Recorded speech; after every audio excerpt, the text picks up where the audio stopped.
Ammar is known as being an extremely greedy offlaner. He popularized the idea that offlaners do not need to be sacrificial roles, but can carry games themselves.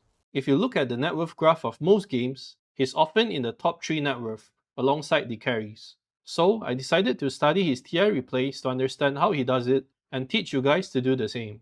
I hope you enjoy this video. Hey guys, it's Balloon, your Dota 2 coach again. So today, I'll be running you through Ammar, who I believe is currently considered one of the best offlaner. So there's a lot of misconceptions about how post 3 is meant to be played, right? A lot of you think that post 3 should be getting a blink dagger, playing frontline, tanking, initiating, but Dota has evolved to a stage where I like to call it new school Dota, right? Where there's more advanced concepts being brought up by a lot of the modern players that we see now. So we have concepts like area control, anyone can do anything, any course can do anything. So the idea that push 3 must tank, push 2 must gank, push 1 must farm, this idea I believe it shouldn't be strictly abided to anymore. So today I'll be going through with you the Falcons versus LGD game where Ammar plays Pangolier. Okay, so first thing, wave mids, we will draw aggro, we do some global aggro. He does that to deny his range, that's good. Then we're gonna watch the range creep to secure with our spell. So he kills for that, and an enemy goes out of position, so that we can trade for a bit. Okay, immediately we pop our tango. So in lane, we want to make sure we always sustain our health, right? And as an offlaner, it's important, very key that your lane always stays here, or if the lane pushes up, you want to pull the camps back. Okay. So Ammar is a very good player in the lane in the sense that he has good laning fundamentals. He'll do a lot of small creep aggro actions. He'll be really patient and creep aggro's a lot whenever necessary, right? Keeps distance when there's 2 range heroes. That's why his laning skills are so good. So we're just gonna aggro again, and then we're gonna aggro again so that enemies do not deny our creeps. Even here, I'm gonna aggro these creeps back also. Okay, aggro again so they cannot deny. Yep. See, every pro player, they do this really well in the lane. Similar in the Satanic replay I covered previously, he also was doing this, right? See guys, even like this tiny creep aggro action where he drags a wave to him so that the wave dies slower. Really good laning fundamentals. It's all about creep aggro, about sustaining, positioning, and then only trading when it's favorable 2v1 or 2v2. You see how he's constantly keeping distance and only like creep aggroing back. Only when an enemy steps out of position, then we go for it when it's a 2v1 clear trade, right? Or 1v1 clear trade. So still, just keep aggroing back so that wave keeps coming after him. Also securing the range creep, that's good.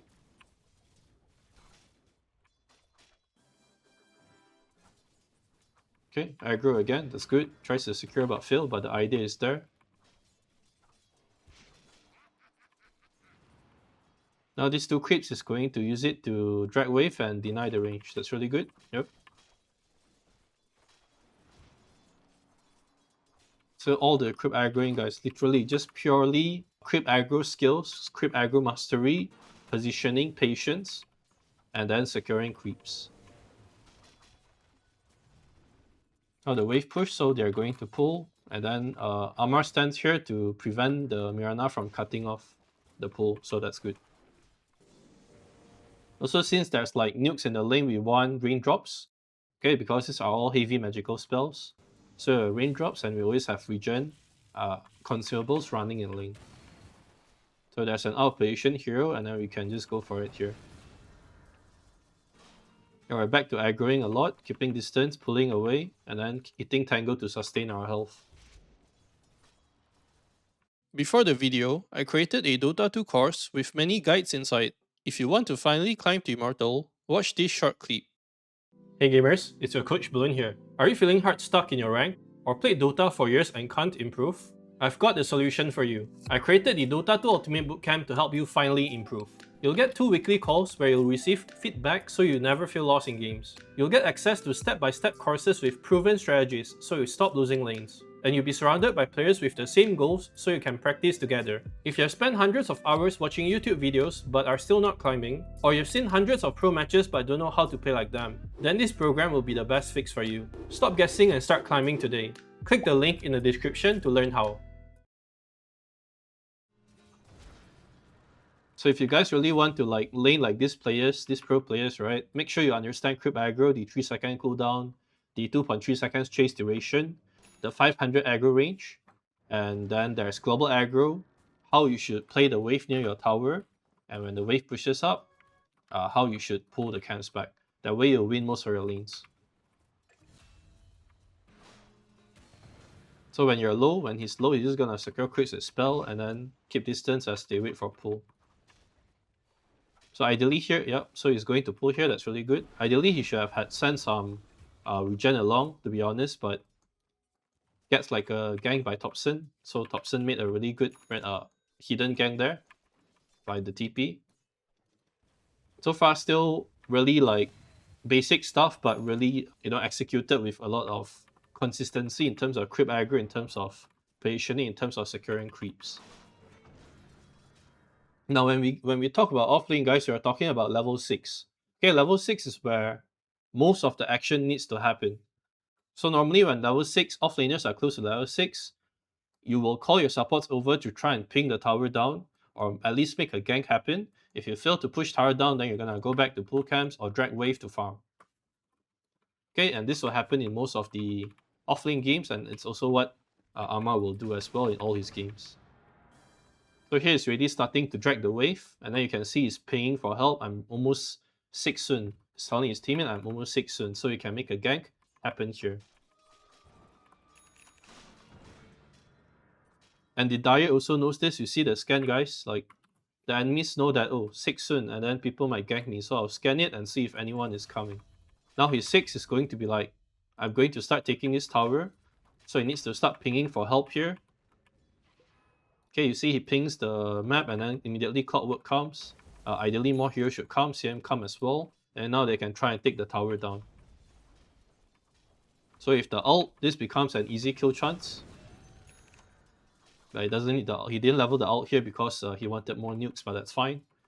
So immediately after they get the gank, ideally it should become the tower, right? But then because he didn't level the ult, and they feel like if enemies counter gank, the chance of throwing is high. So he's gonna make the gank happen, but they can't push the tower down because there's no catapult, and the hero is also not something that pushes. So I feel like I can do something else elsewhere. That's why he's just going to drag the wave and slowly drop the tower down. But the idea is still the same. Level 6, I want to try and push them out. And then if enemies are showing, we'll push the tower down. If enemies are not showing, then you might not want to full commit to tower in case you throw. So you want to wait for more enemies to show and you drag the wave like this. But now that he sees, oh, enemies are showing, okay, then we can go and like pressure the tower down again. So immediately he'll walk back to the lane and start hitting this tower. Notice all of these actions. Every TP is very important, guys. When you want a TP, make sure your TP generates something. It must be to TP to a big fight, to multiple kills, not just like help your team recover from a losing fight, right? So this is a big fight, which clearly when he comes, heroes can die. So after he gets the tower, he's going to track again, alright? There's a Shadow Demon low, and then, so I'm just gonna TP in and get some kill chances.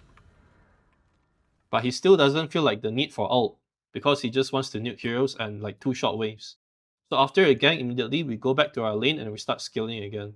Okay guys, to recap here, offlaner game plan, what we saw so far. Number 1, good creep aggroing. Like every lane, you must understand how to creep aggro, especially on the offlane. The offlane is the most important in terms of creep aggro because the lane must come back to you, right? And then you see his last hits will always be on top 3, or at least top 4, and then his net worth will always be top 3 easily when Ammar plays, because he goes again the conventional style of push 3, which is to try to create space and stuff, but instead he's going to farm and control areas, which indirectly also create space. Meaning he'll constantly shove out lanes, farm camps, and hold his ground as he forces rotations over, only goes to good fights when necessary. Once he takes 1 or 2 good fights, and there's nothing left to do, then immediately he'll just get back or go back to farm his side again. So this is following the rule of item timing, right? Because without Diffusal, a Pangolier does nothing, and without a Blink also, he does nothing. So we are just going to skill and hit our items, and try our best not to die. So gang, back to farm, right? And then maybe a free kill chance in his route from his teammate, which is good. And now we're going to farm around our space in the top side. So keep lane pushed out and farm camps around. Still, he doesn't level his ult here because Maxing your 1 and 2 allows you to one-shot waves.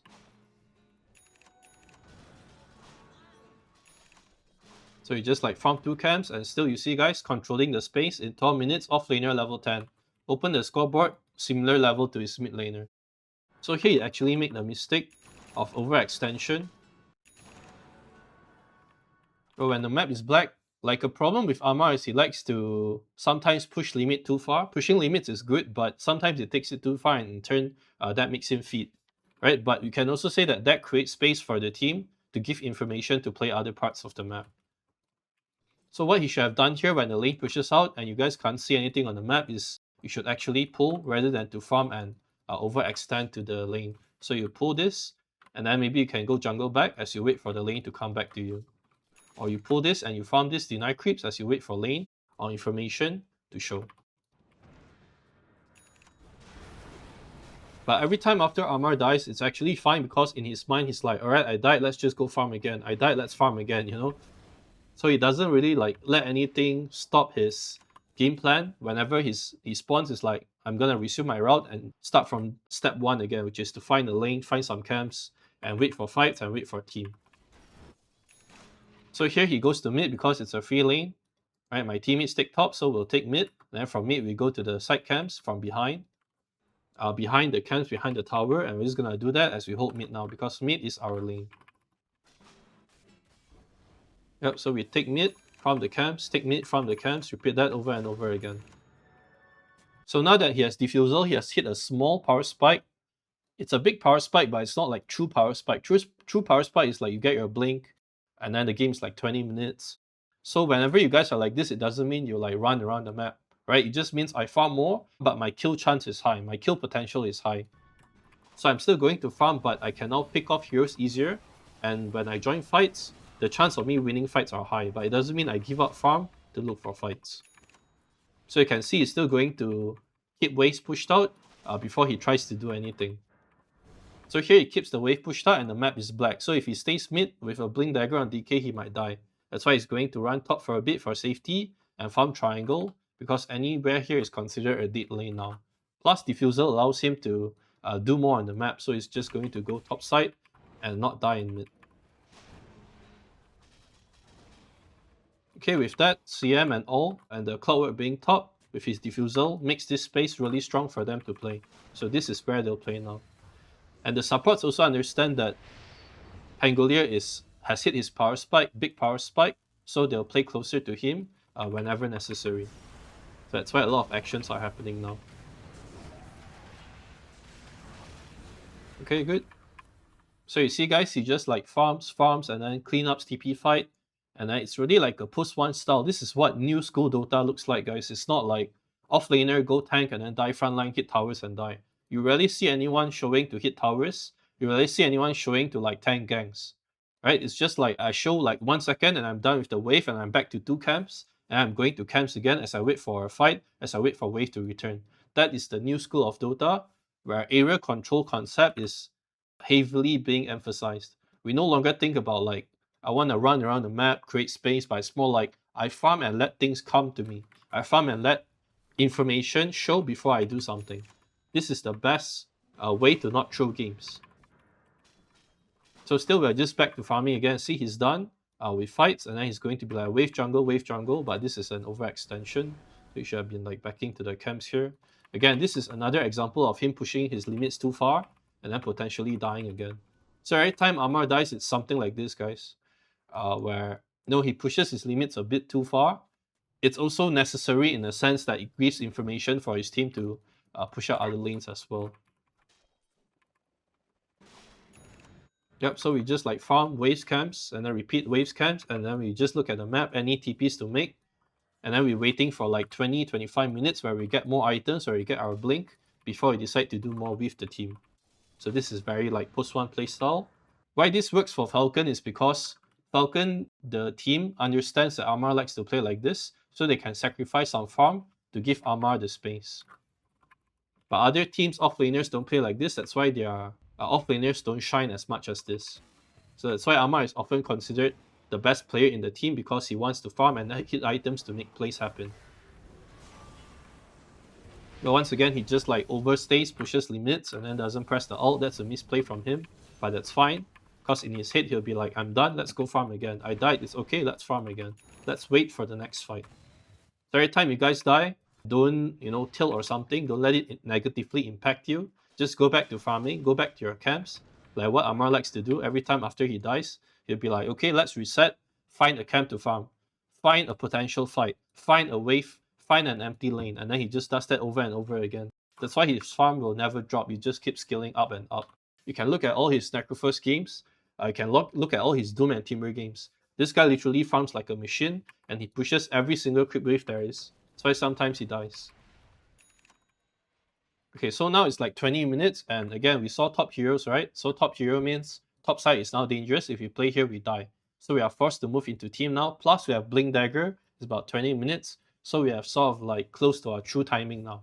So let's start playing closer to our teammates. So shove lane, play closer, right? Maybe a smoke play with the team, yep, and then let's use that blink and ult to do something. But I see he's still constantly shoving out lanes, and because there's no information, they are not like really showing themselves in front in case they get caught by the decay blink stun. Now we have teammates around, so actions like this are fine, and decay just shoot bot. So he TP here because the potential kill was high. He spotted that there is a Bat Rider here.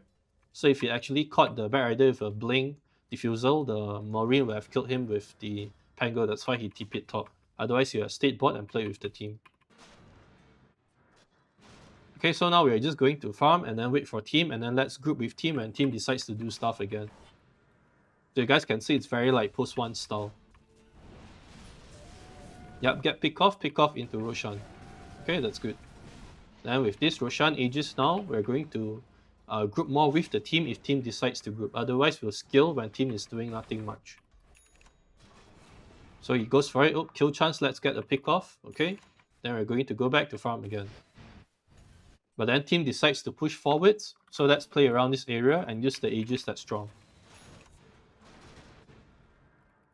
So now you see it's about 20 to 25 minutes. It's going to play a lot closer to team. But if you look at his travel heroes, like when he plays a Necrophos, he's always going to split the map and then gets like a Manta to split some more. And when the team decides to really take a fight and push, then only he TPs in. That way his last hits will never drop. And then he can always join and farm at the same time.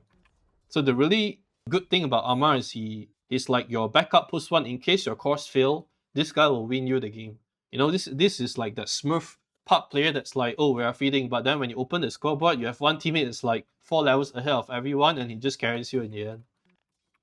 That's why this playstyle is so strong when you guys play pubs and you play a lane dominator like what he likes to play. Okay, so now, like I said, 20-25 minutes, we play closer to team, we get our true timings, and then we shove and join team, shove and join team. Shove, react to team. So he's just going to clear top a bit, then he's going to join team and team decides to do stuff. Yeah, you see he pushes top and then enemies are coming, so he's going to play into his team, and he's going to do stuff with team now. Okay, still we are around our team now, yep. We have hit our item timings, so now we no longer like split push alone. We want to play closer to team, unless there's like pick off chances.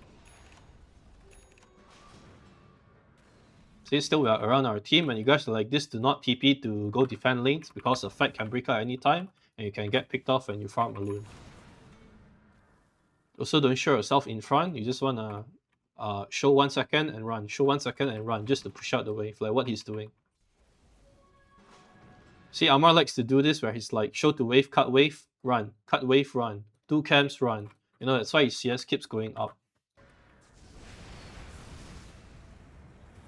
Thompson got picked off there, and this should become a good fight for them. Okay, that's good, yep. See guys, like, go cut the wave, go solve the wave, and then into team, like. And now they spawn, so he has to back and then wait for team to group again, then we're going to group. So now team is grouping mid, so let's split map a bit and then go to team. Split map, go to team. So he anticipates fights really well, right? Like, for example, if you guys are playing, you probably would be like running with your team like this. But this guy would be like, I split, but I'll be there when the fight breaks out. So the level of anticipation towards when a fight will break out or whether or not I'm needed in the fight is really good. If he knows it's not needed in the fight, he won't join. If he knows it's needed in the fight, then he'll be there when you need him. Still, you see his teammates are like pushing mid. This guy is like skilling, and constantly he's hitting creeps the entire game. This guy's name is literally Crit Waves. Look, still, it's like still in Crit Waves, guys.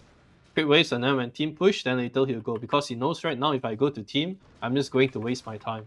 This is what peak efficiency looks like, and also how to read the map and balance farm into team into fight. So here again, we shove the lane and we're near our team. Look at the last hits, guys. Like, all these guys have like 300 last hits in 32 minutes. Like, if you're playing your pubs, you probably only have one player that's like 300 last hits, and all these guys are like 150, 200, 250 at most, you know? Like, these pro players, they're always skilling, pushing, being efficient on the part of the map, splitting, and then joining when they are needed.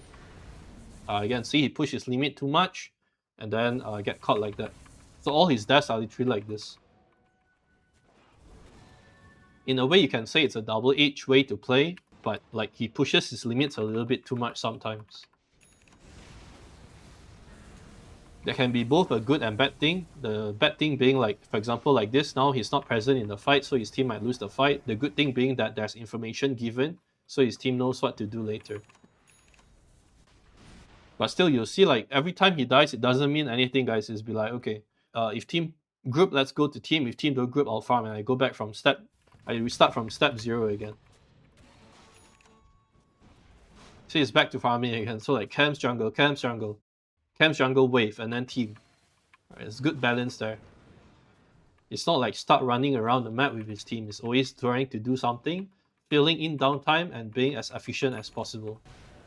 Again, guys, try not to like stick so hard to the idea that push 3 is meant to, you know, just help not farm, try to do stuff, blink around the map, because ultimately what matters is you win the game. The whole idea of like suicide lane is no longer a thing. There's no such thing as I play offlane because offlane is supposed to be hard. No. If your offlane is hard, that probably means your laning fundamentals are not like this. So you should probably go and hone or practice your laning fundamentals to the extent where you can lane like pros. Once you can get to that level, then your games will be a lot better. Again, see the same thing. He overextends, gets caught a bit, but because he's so far ahead, it's so hard to die. And there was also actually a bait because his teammates were ready to react behind him.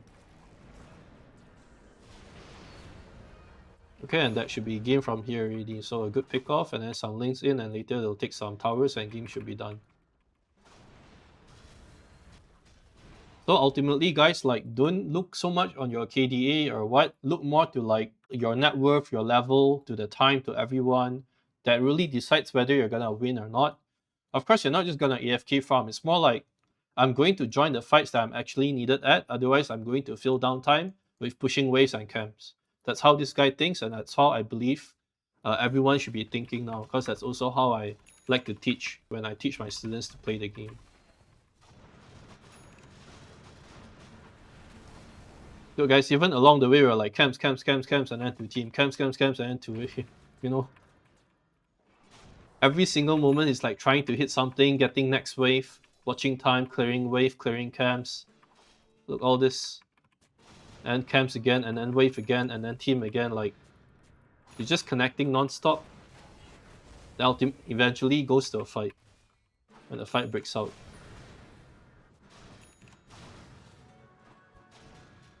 So just keep your eyes on the map and see how the guy is moving in relation to his team. When team starts doing something, you'll see him like starting to farm there towards that direction. But most of you do not farm like this. You just run around with the team and get stuck like this. But this guy is always splitting the map. So he's actually filling the role of, like, this player is filling the role of what every one of his teammates need to do. Because he likes to farm and push so much and get his net worth up, his teammates don't actually have to de-push the waves because this guy is all over the map. Especially when he plays his Necro first, he can just push the entire map himself and allow his team to move around the map without needing to come back to solve the waves. So now team smoke, then he's going to need to follow into team. Look guys, 455 last hits, all 3 of them 400 plus last hits. So they're all like managing and balancing farm all around the map. Okay, so that's just a small engage to buy some time, information, and now there's a good fight here. Okay, and then off this fight, game should be done.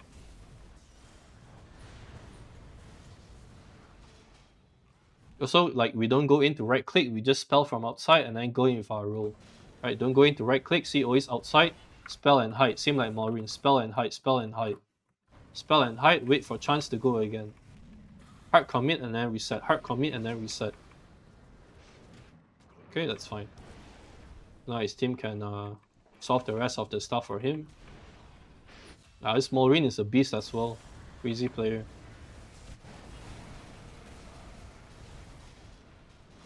We went back to base, got so much time to come here in time with Blink and Disperser and first spell. And now the game is done. Alright guys, so I hope you learn from this. If you want to learn these concepts or the stuff I teach, like how to play like the satanic stuff or how to play the Ammar like this, I've made a lot of guides in my bootcamp. Check the link in the description. I'm sure you learn a lot. There's about 120 members already. So I hope you enjoyed the video and I'll see you again in the next one.